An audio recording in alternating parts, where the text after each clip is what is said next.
4 and 5, 6, 7, 8 and 1, 2, 3 and 4 and add with 6, 7, 8.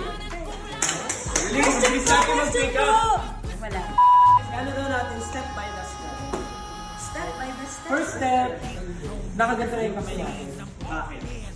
Alam niyo, feeling yung frustrated na kayo. Bakit ba ito nangyayari? Okay. Paano ka ba mainis? Paano ka mainis?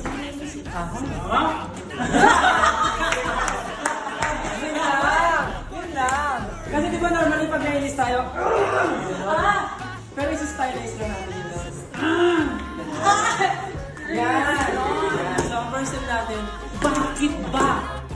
Pero, di ba pagka may problema tayo, sino una natin nilalapitan? Si Lord. Si Lord. Bakit ba nagkaganto, Lord? Tapos, after mo itanongin kay Lord, sabi mo, ano po bang problema ko sa sarili ko? Or, Lord, ano bang dapat kong gawin? Ayan! Parang mas... Ano ba?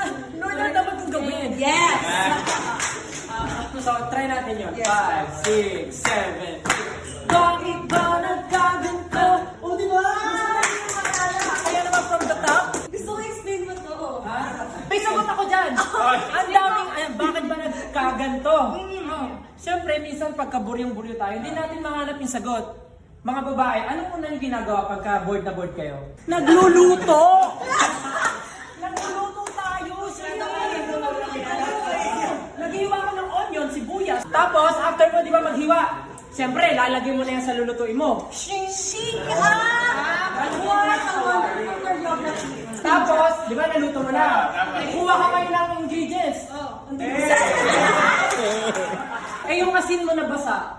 Kailangan, di ba, tuyo siya. Tutuyuin mo. 5, 6, 7, go!